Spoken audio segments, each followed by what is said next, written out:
الحمد لله رب العالمين الصلاة والسلام على سيد الأنبياء والمرسلين وعلى آله وأصحابه أجمعين أما بعد أعوذ بالله من الشيطان الرجيم بسم الله الرحمن الرحيم الحمد لله تعالی کہ رب ذوالجلال کے احسان اور کرم سے سبق آپ کا شروع ہوگا سورۃ الحدید شیفہ کی 21 نمبر آیت شیفہ سے آگے ملاحظہ کیجئے اعوذ باللہ من الشیطان الرجیم بسم اللہ الرحمن الرحیم ما اصاب من مصیبت فی الارض ولا فی انفسکم الا فی کتاب من قبل ان نبرأها ان ذلك علی اللہ یسیر ما اصاب من مصیبت نہیں پہنچتی تمہیں کوئی بھی مصیبت کوئی بھی الجھن پریشانی فی الارض زمین میں ولا فی انفسکم اور نہ ہی تمہاری جانوں میں الا مگر یہ کہ فی کتاب من قبل ان نبرأها اس مصیبت کے پیدا ہونے سے پہلے ہی یہ سب کچھ اللہ تعالیٰ کی حضور کتاب میں لکھا ہوا ہے ان ذالک علی اللہ یسیر اور یہ اللہ رب العزت جل وعلا پر بہت ہی آسان ہے خلاق کائنات جل وعلا نے جگہ ایک ایسی حقیقت کا ذکر فرمایا کہ جو انسان کو اس کے قدموں پر کھڑے ہونے کے لیے بہت ممدد و معاون ہے مصیبت تمہیں آ جائے تو تم وہاں ملنا بچانا شروع کر دو یہ تو یہ ہو گیا وہ ہو گیا فلاں ہو گیا اے بندہ خدا تو کتنا بھی بچنا چاہتے اس مصیبت سے بچ نہیں سکتا تھا یہ پہلے سے لکھ دی گئی ہے اس لیے واہ ملنا کرنا فضول ہے یا وگوئی کرنا فضول ہے ہاں اگر تجھ سے ممکن ہو سکے تو صبر کر لے کہ یہ مصیبت تیرے نام لکھ دی گئی تھی بلکہ بعض وقت ہم کہتے اگر میں وہاں ہوتا تو ایسے نہ کرتا اگر میں نے ایسے کر لیا ہوتا تو میں بچ جاتا اگر مگر نہیں ہے اللہ کے جو مقدر ہو چکا ہے وہ ہو کر رہے گا ہو ہی نہیں سکتا کہ اللہ تعالیٰ جل وعلا کے حضور جو مقدر تیرے لیے ہو چکا ہے اس میں کوئی تغیر آئے کوئی تبدیلی آئے نہیں ہوگا ہاں تجھے کو مصیبت آ جائے تو پھر اس کا طریقہ کار کیا ہے حضرت سیدنا امام جعفر صادق رضی اللہ تعالیٰ عنہ سے مروی ہے کہ امام محمد باقر رضی اللہ تعالیٰ عنہ نے ارشاد فرمایا مصیبت آتی ہے منافق پر بھی آتی ہے ایمان والے پر بھی آتی ہے یہ فروع کافی کے اندر ہے ایمان والے پر بھی مصیبت آتی ہے اور منافق پر بھی آتی ہے ایمان والے پر مصیبت آتی ہے تو وہ صبر کرتا ہے جس کے صدقہ سے اس کا درجہ بلند ہو جاتا ہے اس پہ اللہ کی رحمتیں نازل ہو جاتی ہیں منافق پر مصیبت آتی ہے تو جزا فضا کرتا ہے مصیبت جاتی نہیں البتہ اس کو گناہ لازم آ جاتا ہے راوی کہتے میں نے پوچھا حضور جزا فضا کیا ہے فرمانے کے پیٹنا اور ماتم کرنا منافق پر مصیبت آتی ہے تو واہ ویلا کرتا ہے ثواب برباد کر لیتا ہے الٹا گناہ گار ہو جاتا ہے ایمان والے پر مصیبت آتی ہے تو صبر کرتا ہے اللہ تعالیٰ اس کے صدقہ سے درجہ بلند فرما دیتا ہے جس طرح بحمد اللہ تعالیٰ آپ نے صبح کے درس حدیث مبارکہ میں یہ سنا کہ اگر ایمان والے کے پاؤں میں کانٹا بھی چبھ جائے وہ صبر کرے تو رب کائنات اس کے صدقہ سے بھی اس کے گناہ معاف فرما دیتا ہے ایک رات بخار آ جائے وہ صبر کرے تو اللہ تعالیٰ 40 دنوں کے گناہ معاف فرما دیتا ہے یہ اللہ تعالیٰ جل وعلا کا کرم ہے میرے نبی کے صدقہ سے امت مصطفیٰ کریم پر پیکین پہ آنے والی مصیبت بھی اپنے دامن میں اللہ تعالیٰ کی رحمت ہی لے کے آتی ہے اللہ تعالیٰ فرماتے ہیں تمہیں کوئی مصیبت آ جائے زمین میں یا تمہیں اپنی جان میں کوئی مصیبت آ جائے تو یہ اللہ تعالیٰ جل وعلا کے حضور پہلے سے لکھی ہوئی ہے ان نبرأها اس کے پیدا ہونے سے پہلے یہ تحریر کر دی گئی ہے ان ذالک علی اللہ یسیر یہ بات اللہ تعالیٰ پر بہت آسان ہے کوئی مشکل نہیں ہے اس خالق نے اس مالک نے جب کائنات کو تخلیق فرمایا اس کا مقدر اسی وقت تحریر فرما دیا تھا پھر ارشاد فرماتے ہیں لِكَيْ لَا تَعْسَوْا عَلَى مَا فَاتَكُمْ جو بات میں پہلے عرض کر چکا ہوں۔ رب کریم فرماتا ہے یہ کیوں تمہیں بتایا گیا ہے، اس چیز کا کیوں احساس دلایا گیا ہے، لِكَيْ لَا تَأْسَوْا، اس لیے کہ تم تعصف نہ کرو، مایوس نہ ہو جاؤ، غم نہ کھاؤ، عَلَى مَا فَاتَكُمْ، اس چیز پر جو تم سے فوت ہو گئی ہے، جو چیز تمہیں نہیں ملی نا، پریشان نہ ہو،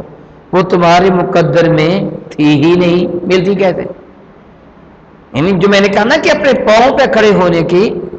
بہت زیادہ ممدد و معاون ہے یہ آیت برکہ، کہ جو چیز تم سے جاتی رہی ہے پریشان نہ ہو، ہاتھ نہ ملو، غم نہ کرو، یقین کر لو تمہارے مقدر میں تھی ہی نہیں، چلی گئی۔ ربی کی بھی اشارے کرمی قدر فرماتے ہیں وَلَا تَفْرَحُوا بِمَا آتَاكُمْ، اور جو تمہیں رب کائنات اپنی عطا سے نوازے، اپنی رحمت سے تمہیں عطا فرمائے، اس پر فخر نہ کیا کرو، غرور و تکبر نہ کیا کرو، دینے والا بھی اللہ ہے، لینے والا بھی اللہ ہے۔ ہماری ایک عادت ہے، ہم پہ کوئی مصیبت آ جاتی ہے تو واہ باللہ کرتے ہیں، بعض اوقات اللہ تعالیٰ کی شان میں گستاخی تک بک دیتے ہیں، میں رہ گیا تھا بیماری کے لیے،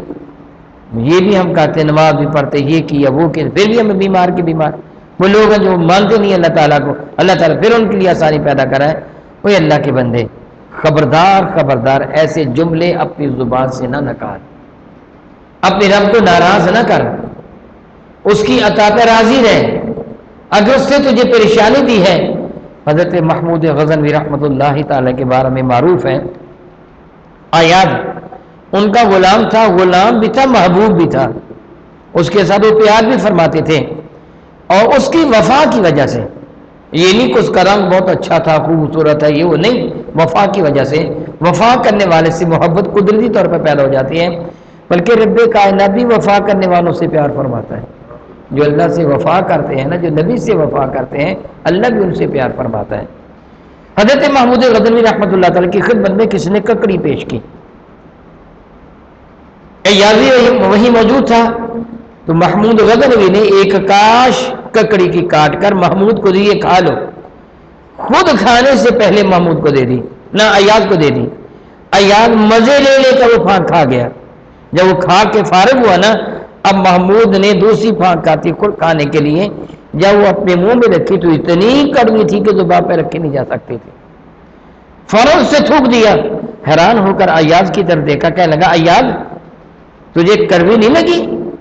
بڑے مزے لے لے کے تو کھا گیا، اور مجھے بتایا تھا کہ یہ تو کڑوی ہے، واپس نہیں کی، کھا گیا۔ تو ایاز نے بہت خوب جواب دیا، اس لیے سلطان اس کو پسند فرماتے تھے۔ ایاز نے جواب دیا کہ حضور ان ہاتھوں سے روزانہ میٹھی اور اعلیٰ اشیاء کھاتا رہا ہوں، نعمتیں ملتی رہی ہیں، میں نے پھانک منہ میں ڈالی تو مجھے میری عقل نے کہا ایاز تھوک دے، کڑوی ہے، مگر آپ کی محبت نے کہا خبردار، یہ وہ ہاتھ ہے جن سے روزانہ میٹھی چیزیں کھاتا ہے، اگر ایک دن کڑوی آ بھی گئی تو کیا تو بے وفائی کرے گا، تھوک دے گا؟ میں کھا گیا کہ جن ہاتھوں سے اتنی نعمتیں ملتی ہیں، اگر کبھی کڑوی پھانک مل بھی گئی تو مجھے صبر کرنا چاہیے۔ ایک سبق ہے، جس رب کائنات نے اتنی نعمتیں عطا فرمائی ہیں، اگر کبھی پریشانی بھی آ جائے تو اس پر اعتراض نہ کر، صبر کر، تیرا رب تیرے درجے بلند فرما دے گا۔ ہماری عادت ہے مصیبت آ جائے تو واہ باللہ شروع کر دیتے ہیں، اور جب کامیابی و کامرانی ہمارا مقدر بنتی ہے، اللہ تعالیٰ اپنی عطاؤں سے میں نوازتا ہے، مال و دولت میں فراوانی ہو جاتی ہے، بیٹا بیٹی کامیاب ہو جاتے ہیں امتحان میں، کوئی اچھی خبر ہمیں مل جاتی ہے، ہمارا کاروبار چمک اٹھتا ہے، پھر ہم اللہ کا شکر کم ادا کرتے ہیں، اپنی محنت کا زیادہ ذکر کرتے ہیں۔ دیکھا میری عقل، میں نے تو اثر خریدا ہی ایسے تھا، بڑی دلائی کے ساتھ خریدا تھا، اور میں نے بڑی محنت کر کے بیچا، اور پھر دیکھا میں نے کتنی کمائی کر لی، شاباش میرے بیٹے کے، دیکھو دن رات محنت کی، اتنے نمبر لے لیے، پھر رب کا شکر ادا نہیں کرتا، یہ سب تو رب کی عطا ہے، تیری محنت کیا ہے؟ وہ چاہے تیرے پلے کچھ بھی نہ رہنے دیتا۔ حق یہ ہے ایمان والا، جس طرح میرے نبی نے ارشاد فرمایا، میرے اللہ نے مجھے فرمایا تھا کہ محبوب مکرم علیہ الصلوۃ والسلام، نبی بادشاہ بننا چاہتے ہو یا کیا؟ چاہو تو تمہارے لیے یہ پہاڑ سونے کے بنا دیے جائیں۔ میرے نبی فرماتے، میں نے عرض کیا کہ رب کریم ایک دن پیٹ بھر کے کھانا کھاؤں، ایک دن بھوکا رہوں میں یہ چاہتا ہوں، جس دن بھوکا رہوں اس دن صبر کروں، جس دن پیٹ بھر کے کھانا کھاؤں تیرا شکر ادا کروں۔ یہ ایمان والے کی حالت ہونی چاہیے۔ پریشانی آ جائے تو صبر کرے، رب کی نعمت ملے تو شکر ادا کرے۔ فرماتے ہیں کہ وَلَا تَفْرَحُوا بِمَا آتَاكُمْ، خبردار جو تم کو عطا کیا جاتا ہے اس پر تکبر نہ کرنا، فخر نہ کرنا، غرور نہ کرنا کہ وَاللَّهُ لَا يُحِبُّ كُلَّ مُخْتَالٍ فَخُورٍ، اللہ تعالیٰ نہیں محبت فرماتا شیخیاں بکھیرنے والوں سے،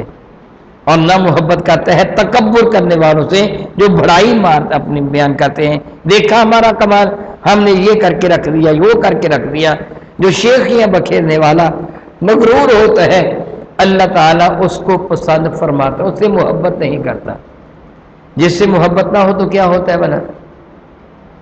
دو ہی چیزیں ہوتی ہیں نا، ایک محبت اور ایک دشمنی، عداوت، دو ہی چیزیں ہیں نا۔ جس طرح میں جمعہ کے وقت گفتگو کرتا کہہ رہا تھا آپ اللہ کے ولی ہیں،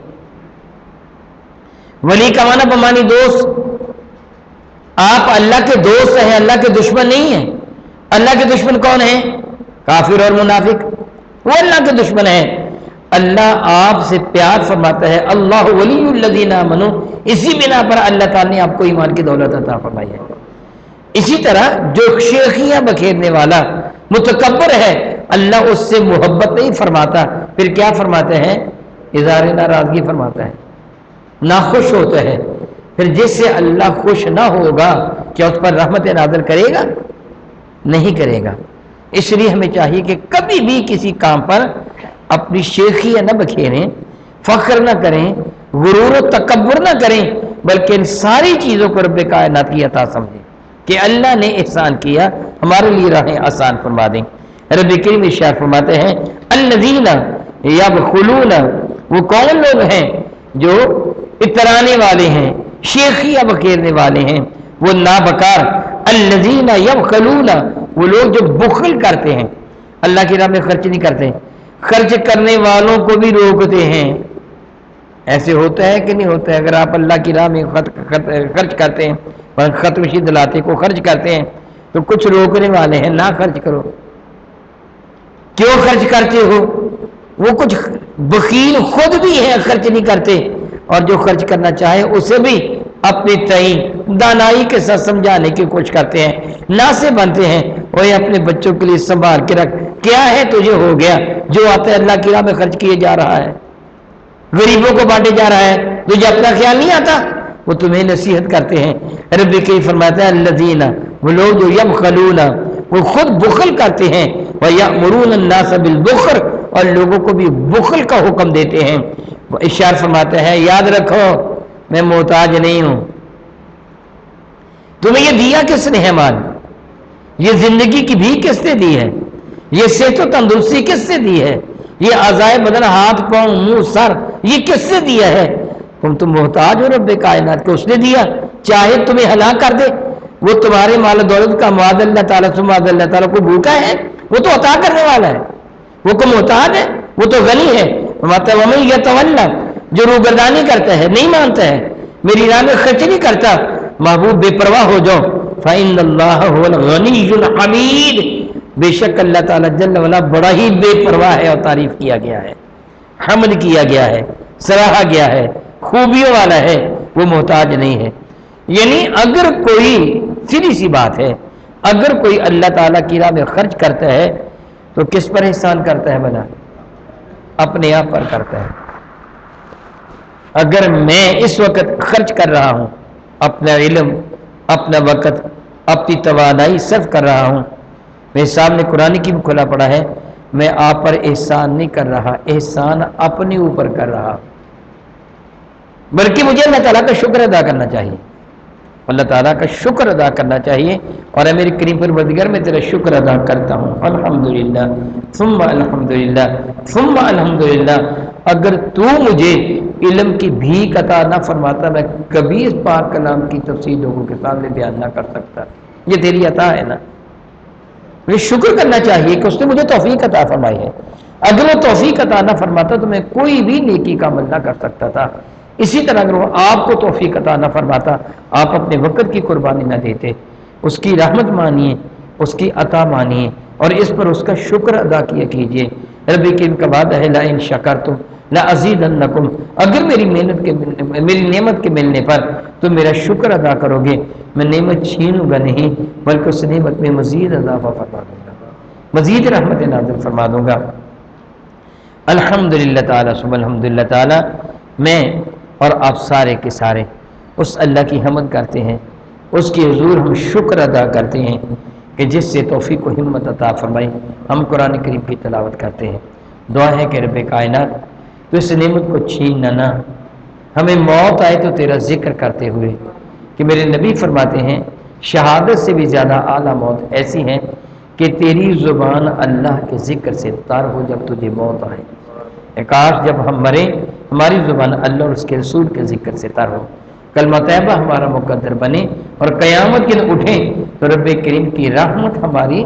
دستگیر ہو۔ آمین ثم آمین، او کما قال اللہ تبارک و تعالی واللہ تعالی اعلم باسرار کتابہ۔